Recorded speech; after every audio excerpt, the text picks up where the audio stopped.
Now, the Morton Games, they're on tomorrow in Santry, 7 o'clock tomorrow. If you want to walk up and watch the action, the brilliant Ciara Mageean here in studio is going to be there. She'll be running the 800 metres, and all of this on the doorstep of the World Championships in Doha this October, and then Tokyo is quickly coming into view. You're very welcome. Thanks for coming in. Thank you so much for having me. We're often doing this up, you're in that camera there on Skype somewhere, and we're talking Manchester or somewhere. Yeah, I can remember doing an interview and I think holding the phone about here. Hold it still. And trying my best to hold it still as my arms slowly got more and more tired. So yeah, it's nice to be in studio. We were talking hurling there, might as well confess. You're a Camogie player. Yes, yeah. Your dad did not think much of the red card for Richie Hogan. No, I was messaging back to my daddy. I was very lucky because I find it hard to get RT player in Manchester. Oh, yeah. And my boyfriend was over visiting, so he had his Southern network on the phone, and I'd stolen his phone and hooked up to my computer, and it's tough. My daddy's from a certain generation of hurling where helmets weren't worn and his face looks like you may as well call him Scarface. So as you can imagine, his interpretation of what that was not a knock. If anything, he's saying Carl Barrett should be booked for diving. Yes, yeah, soccer players now. No, but it's a tough call, and it's harsh. We were just saying, watching Hogan's face on the bench for the rest of the match, it's very tough. Heartbreaking. Like any athlete sitting there knowing that they've made a mistake that is going to cost the game. That's tough, and my heart goes out to him. I guess if you screw up, you're the main person who suffers, whereas he's looking around going, oh my God, there's a lot of people I feel like I'm letting down here. He hasn't let them down, of course, but he feels that way. Yeah, I can understand that. That's part of the beauty of athletics. Whenever I played Camogie, I knew that no matter how hard I worked, there was another 14 girls on the pitch, and if they weren't working as hard as me, then that was one of the reasons why I was like, I love athletics. I know I put 100% in. I get back what I put in, but it's a very lonely sport as well, and whenever you're going through the good times and the bad times, it's a lonely path to tread. So it is. Team sports and individual sports have their pros and cons, but I do feel for him. When did you leave Camogie behind completely? At the age of 19. Oh, that late? Pretty much, yeah. Oh, really? Yeah, I didn't want to stop. I kept sneaking out to matches and was getting in trouble at home. I played up until I played up until I finished minor in Portaferry, but I was playing for the senior team since I was probably 14. Not that that's even legal anymore, but I was at the training and you weren't allowed to play in two age groups above you. But played for our senior team for years, and it was my last year of minor, and I said, okay, this will be a good time to, well, not a good time, but it gave me a time to decide, okay, I'll focus solely on athletics.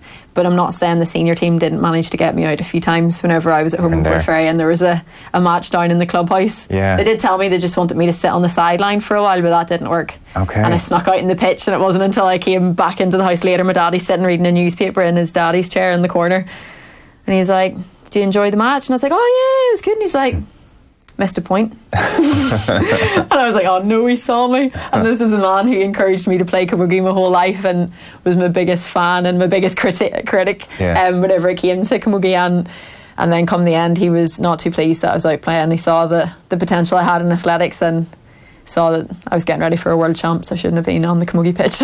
Do you think it informed your running style in any way or affected your athletics in any way, or is it just no effect whatsoever? No, like I didn't do athletics until I was basically in secondary school, and even at that I wasn't the athlete I am today then. I didn't win a race until I was about third or fourth year in secondary school. So I put an awful lot of my athletics ability down to, obviously I have good genes, but I had my grassroots in sport in Camogie, and I think an awful lot, maybe I have this physical ability and that can't be changed, but a lot of the lessons I learned how to be an athlete and the mental toughness and the dedication came from athletics. And I was only answering some questions for 20 by 20, and they asked me who I have to thank the most for for where I am in athletics, and like my family's a big GA family, and we were always encouraged to be super competitive, and I would have done anything for the blue and gold of Portaferry. I was such a competitive athlete whenever I played Camogie, and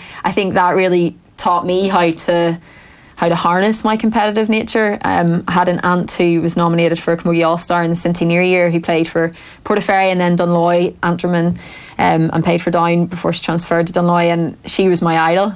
And I had a Camogie coach in Portaferry that, it's interesting, people that made such a big impact in my life. Elizabeth Collins, she was my Camogie coach since I was probably about 6 or 7. She coached me the whole way through my camogie career, and she was there whenever I started athletics, and she identified that she's like, you're training a lot, Ciara, and she used to hold me back on matches. I wasn't too pleased. She'd put me in nets. I absolutely hated it. Yeah. But there's a certain kind of crazy that goes in goals in camogie or hurling. Oh my goodness, and I didn't like it. He should put me in goals and I'd be out in the back line. She'd be shouting at me. But I learned an awful lot. I learned an awful lot about what it takes to be a sports person and a good sports person, and learning about all of that. And I think it is really that grassroots that made me into the athlete I am today. And you know the way you talk about how you must have good genes as well. Have you ever investigated what area of your genes allow you to compete like at an unbelievably elite level? Like, do you have a larger heart than average? Do you just not feel lactic acid? Do you have bigger lungs? VO2 max capacity, all this stuff. Do you know in what area you're kind of a bit gifted? No, I don't. I can't say that I've explicitly went and sought out what makes me a good athlete. But I've had testing done, and I have a very high, large lung volume. I have good lung function, which may come down to being gurning a lot as a Wayne, and you let the Wayne cry and you let their lungs open. I was asthmatic since I was a very young child, so that was probably not a huge benefit, but I'd say I strengthened an awful lot through training through those type, and my parents were very good at managing my asthma whenever I was very young.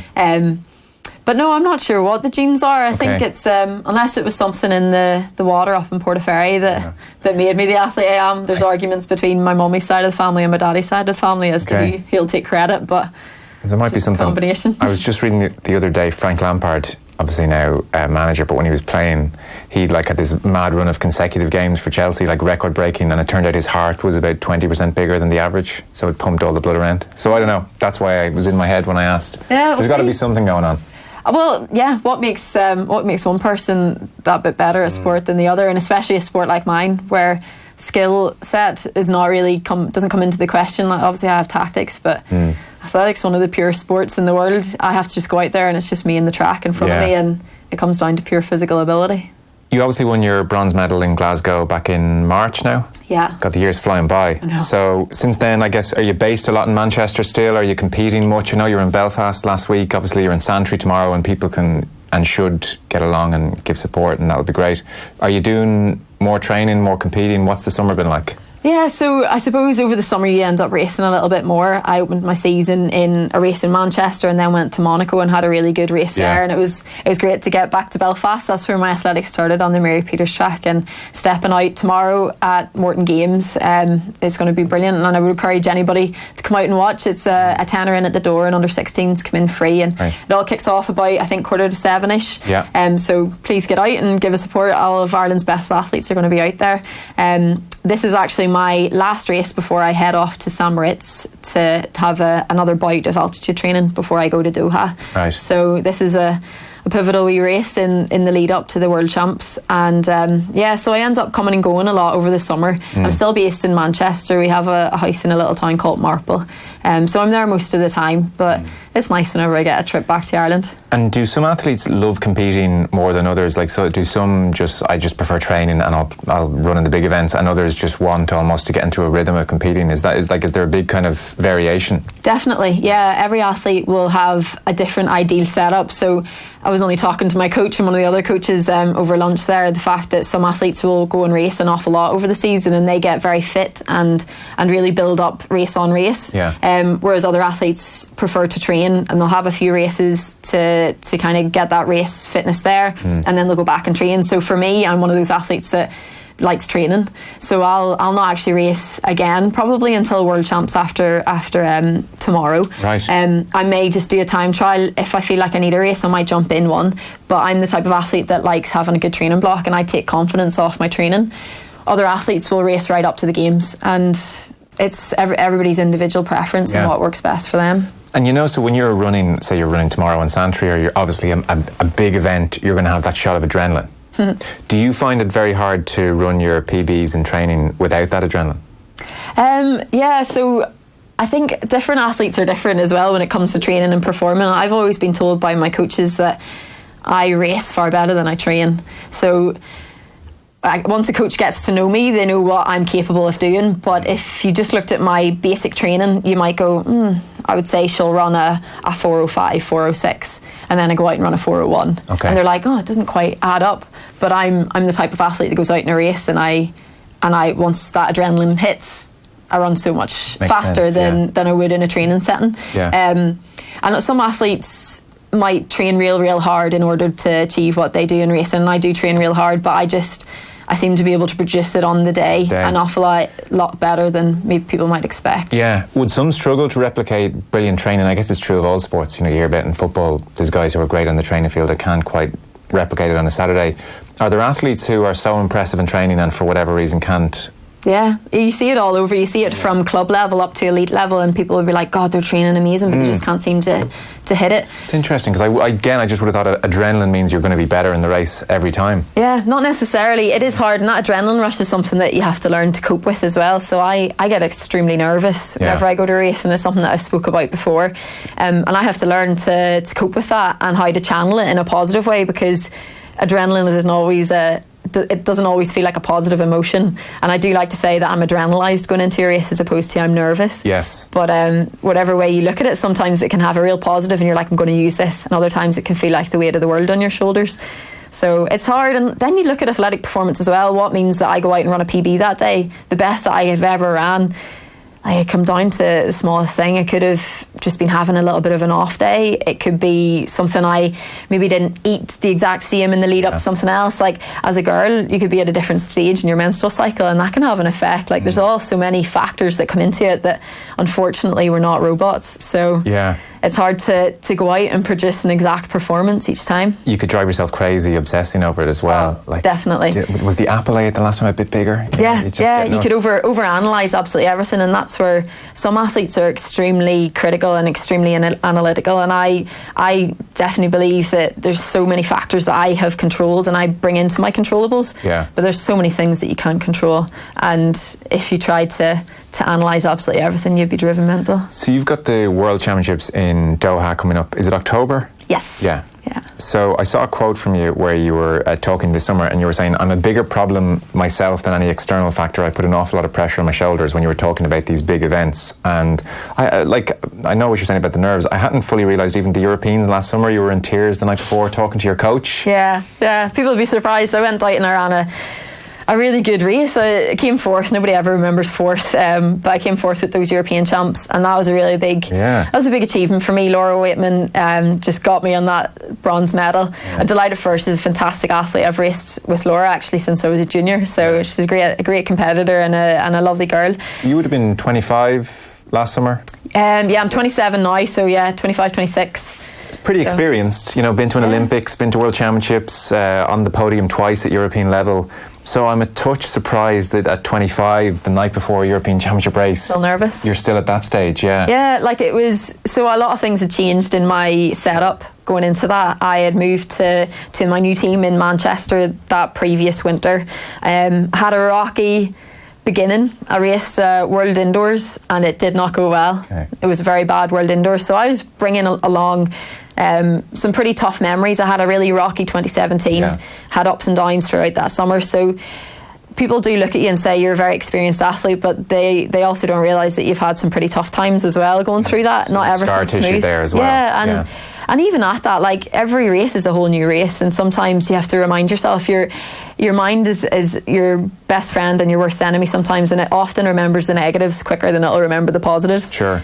So I don't know why. I chat to Steve about it now, and it's a joke between us. Like, oh, you had your wee meltdown before Berlin, didn't you? Yeah. And Steve, I called Steve and was like, are you coming to the hotel? And he's like, yeah. And I was like, yeah, I need to chat. And he arrived and we sat in a bar in this hotel in Berlin that looked like very seedy, but it was part of the hotel, so it's very strange. Hotels often have these really strange bars. Strange looking bar. Yeah. And me and Steve, my coach, sitting chatting in this little bay, and he was like, what's wrong? Right. He was like, here, you're in great shape. He had seen all of my training. He was like giving me all the facts. You did this training session. It shows me that you're in even the worst shape. You could run a 4:05 or a 4 or whatever.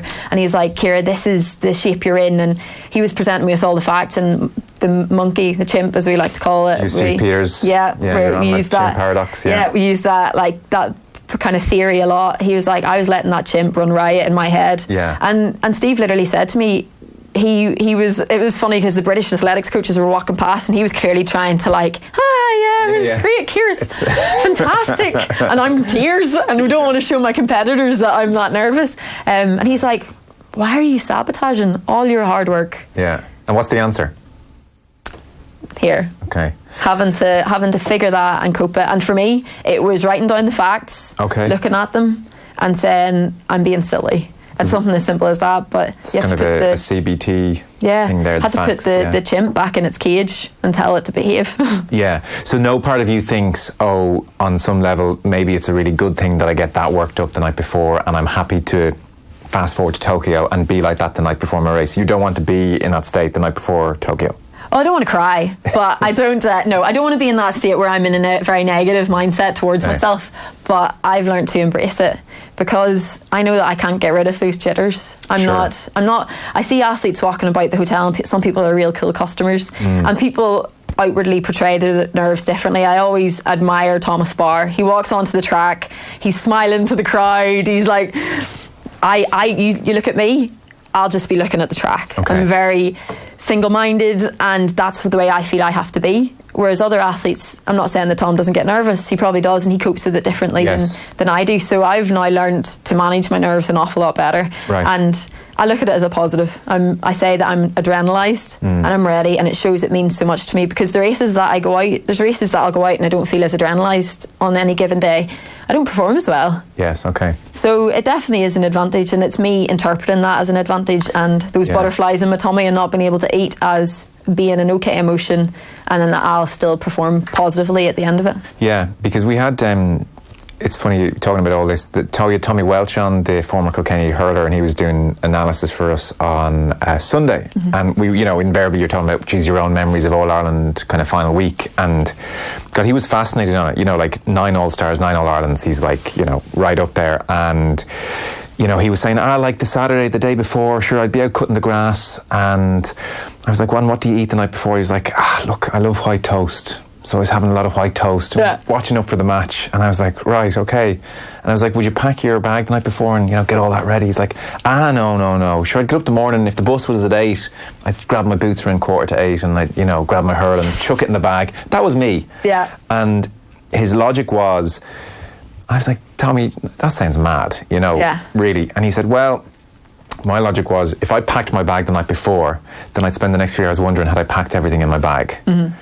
And so he just didn't want to use even like a scintilla of nervous energy. Yeah. He didn't want to burn any energy up. Like he said, I stopped thinking about my direct opponent on the Tuesday before the Sunday. I just wouldn't think about it. Just blah, blah, blah. Able to switch it off. It's amazing the difference. Yeah.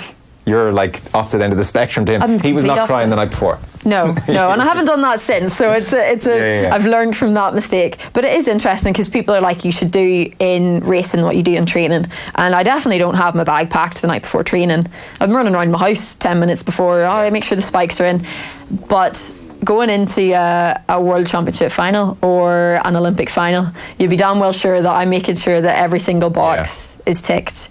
That any controllables are controlled and it's slightly different. Like I could, if I'm 1% off going into a race, I'm found out and I'm out the back. Whereas somebody can be a little bit slower off the ball in a team sport and it's one ball and they have maybe how many more balls coming at them over the next 60, 70 minutes, 90 minutes in soccer. Yeah. It's all very different, but you could also talk to another player on that Kilkenny team and they've meticulously... Well, he said that. He said... We're all different. It's true, it's fascinating. He was saying Henry Shefflin will have had his bag packed the night before. Yeah. It's just the way he was wired. And probably more a Henry. Yeah, look, he did fine too. So you're going to Doha. Have you set yourself a target? Like, is it get into a world final? Is it just see what happens? What's the thinking? It's never just see what happens. It's we've definitely got a plan. Okay. Obviously not a very strict plan. You don't know what's going to happen ahead of you, and especially championship racing is so unpredictable. You can't be say for sure what's going to happen each round.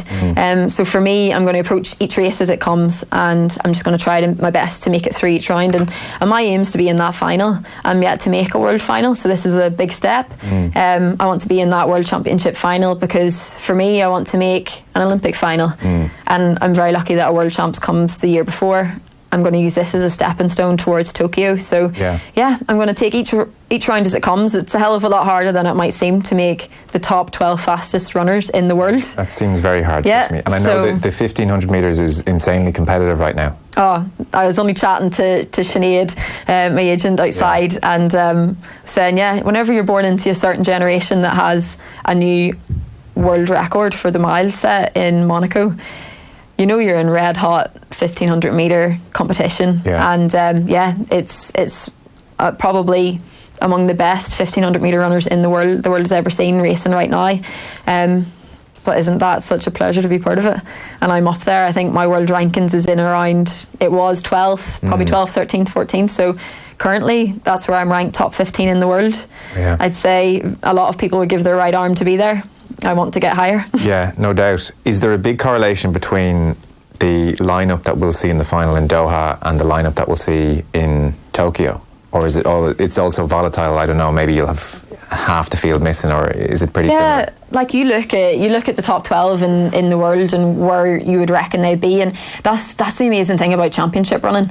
You would say this person's a dead cert for the final of the World Champs or the final of the Olympic Games, and they might mess up on the rounds and not make it through, and you might have somebody in that final that you wouldn't have put any money on. Okay, so that does happen. It does happen, and that's really the beauty of championship running. Does that come into tactics? Definitely down to tactics, how you plan to race the race, and as well the race that unfolds before you. You could be out there and it could be a flat out race, and the girls could be wanting to run 4:01 to make the final, and you could be in another race that you run a 4:05, 4:06, 4:07 to make the final. And whichever one plays best into your abilities.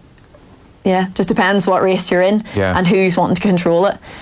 So there's so many factors that'll come into play. When do you decide your tactics ahead of a race? I sit down before my races, so I'm racing tomorrow. I'll sit down. It would have either been yesterday. I'm going to actually do it today, and I'll write down what my plans are for the race, and I'll sit and chat to my coach Steve. We'll talk about what could happen in the race, how I'll combat that. That's something that I find extremely helpful for myself this past year. Looking at race scenarios.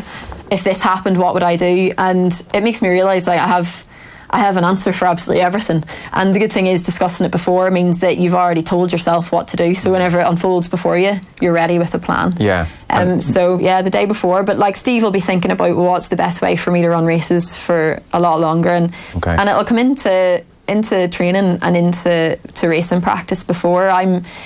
It'll be a case that I'm running a few 800s at the minute, more 800s than I usually run.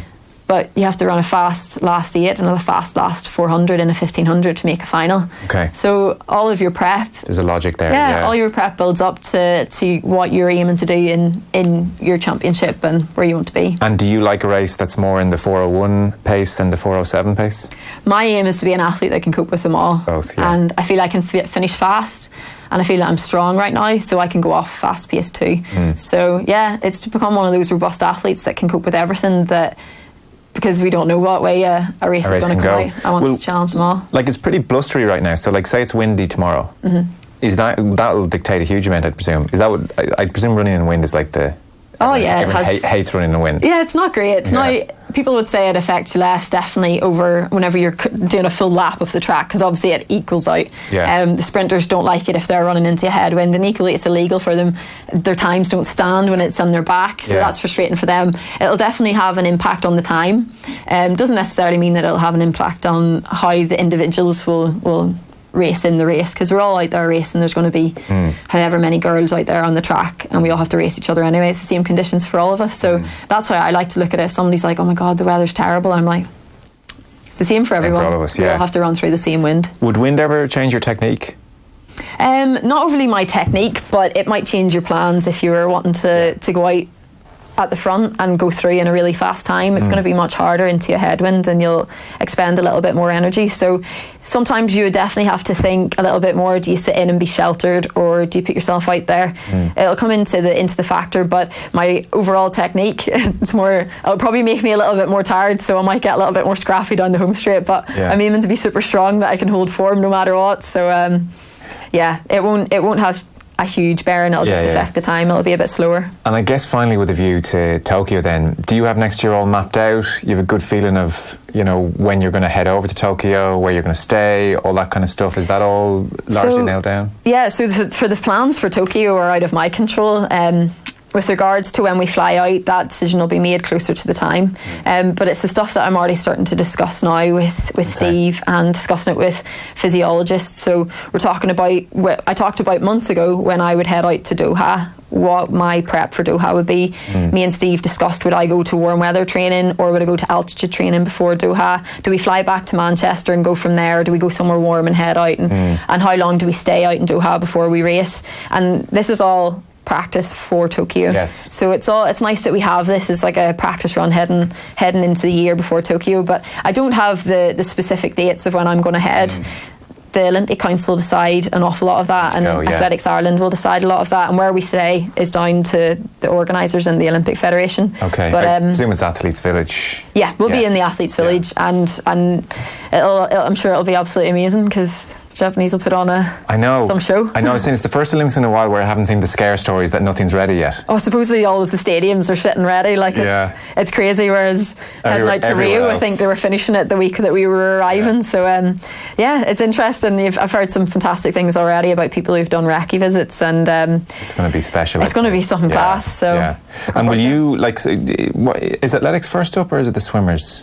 Who are finished first? Oh, you would know better than me. Yeah, there's one batch that are finished and then they just party for the second week. Lucky them, whoever they are. It's never usually athletics that are finished first. I think the swimmers go nuts for the second week. Yeah. Do you intend to be out there for the full experience and kind of stay there, or does it get boring in Athletes Village? Do you go and watch other sports, or? So I've only been to one, Rio, and I didn't go to the opening ceremony because people often say, "Oh, the athletes, they're very." I'm not sure what word they use for us, but athletes don't often, athletes as in the athletics people, in my experience anyway, we don't often go to the opening ceremony, because we have... Are you the standoffish cool kids? Is that what's going on here? No, well, I don't go to the opening ceremony because I've trained my whole life to get ready for an Olympic Games, and I'm not going to go and stand on my feet and go to a party 3 days before I compete. That's fair enough logic. So for me... there's no question about it. Will I be standing or sitting in a stadium for 6 hours, or lying in my bed watching it on TV? I'll be in my bed resting. Fair enough. So that's the simple answer for me. And in Rio, I was disappointed with my performance. I wanted another race before my season ended because I knew that there was something more in me. So I actually left the village before the closing ceremony. I was really disappointed to do it, but I got into the Diamond League in Paris. I flew from Rio de Janeiro to Paris. Cost me a lot of money to get that flight, and I raced in the Diamond League and I ran a PB of 4:01. So I'm delighted I went to Paris. Super disappointed that didn't happen the week prior. God, it's incredible, isn't it? This is what you say, producing something on the day. It can be hard when you're at the top of that curve, and it's tough. But I'll definitely... It's tricky next year because they have European Championships after the Olympic Games. Okay.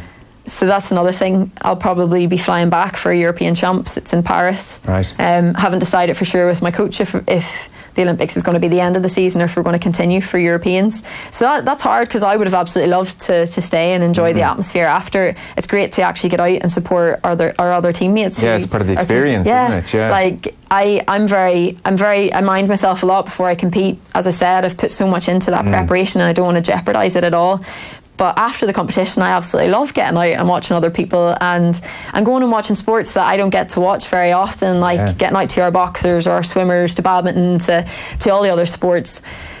I absolutely relish that. I love seeing it. So we'll see. Yeah. I'd like to get to watch a bit after, but I'm not sure what the plans are. Well, listen, you're competing tomorrow, so I've taken up enough of your time. The very best of luck. Hope it goes well. That's in Santry tomorrow, the Morton Games. Get there about 10 to 7, quarter to 7. You can walk up, pay in. Under 16s free. Yeah. A tenner in, and get to see you in action. And then I guess the very best of luck in Doha. Thank you so much. Hope it goes well, and I'm sure we'll talk before Tokyo, I'm sure, somewhere along the line. Yeah, all being well. Yeah. Ciara Mageean, thanks a mil. Thank you.